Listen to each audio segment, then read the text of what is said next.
arranging themselves around this table. We're going to go live to Ethiopia and to Peter Searle of World Vision, who's in at the Alamata feeding station in Ethiopia. Peter, are you there?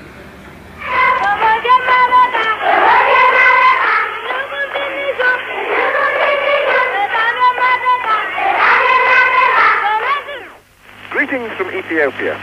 That's the diarrhea song, sung for you by over 1,000 children in the World Vision Feeding Center at Alamata, northern Ethiopia. Its Amharic words mean, diarrhea is a disease which may cause death. It affects both young and old.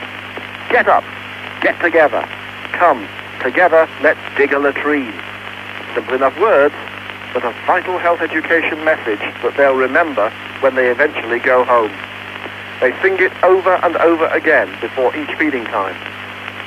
These children are in the World Vision Feeding Center because they weigh less than 80% of their correct weight for their height. Some, tragically, less than 60% weight for height.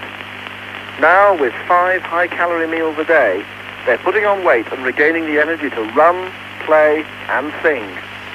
I wish you could see the intense concentration on the face of the 10-year-old boy leading them, and the happy smiles on so many faces. It's proof positive that aid given in time can save thousands of lives. It has at Alamata. It's been raining at Alamata the last few days and elsewhere in Ethiopia, so there's hope of a harvest in November. The drought has broken in Ethiopia, the famine has not. Massive aid will continue to be needed for the rest of this year and most of next. Live Aid is one way of keeping these children alive and singing. They're looking forward to a healthier future in their own land.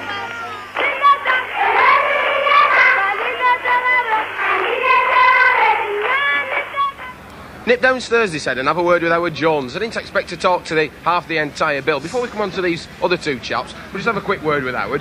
It's been an expensive trip for you, I understand. Was it worth it for just the 5 minutes on stage? It would have been worth it just to do one note, I think. I mean, it's been such a great atmosphere out there, and it's such an occasion. I would have done anything, to be honest. Well, you had to fly back. You were doing some gigs somewhere else. That's right. I was doing an American tour. We cancelled a few gigs at the end and came back. And it must have been all the more difficult for you because you were solo on stage. What was going through your head as you walked up those steps and you went up to the piano? Well, Phil and Sting had just come off, and Phil told me that the piano was a bit dodgy, so I was thinking, oh God, what's it going to be like? What did he say? Just stick to the white one? Yeah, that's right. It's a token of goodwill, actually. I didn't mean it as Let a me novel. ask you two lads, this is a BBC economy measure. We've only got one microphone among us all. Crowd in a bit. Hello, mate. How do you two lads come to get together to collaborate on this one?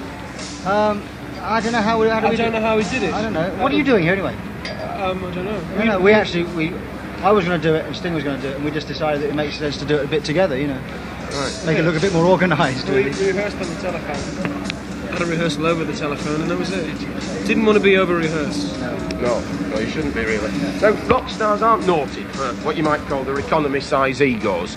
But how's everyone getting on backstage together? There must be. Is everyone sort of burying at cheeks and keeping egos at bay? And you can see that there's nobody here at all. No, everybody gets on great. I mean, anything you read about that kind of stuff is usually some figment of someone's imagination, instead of being fact anyway. Right. Well, thanks very much for talking to us, all of you. What are you doing here anyway? Because I thought you ought to be on Concorde and heading for America. Will you shove off? Go on. You got your barley sugars? I think we're going to go back up to Frank Partridge, who's got some news for us. Frank, are you there?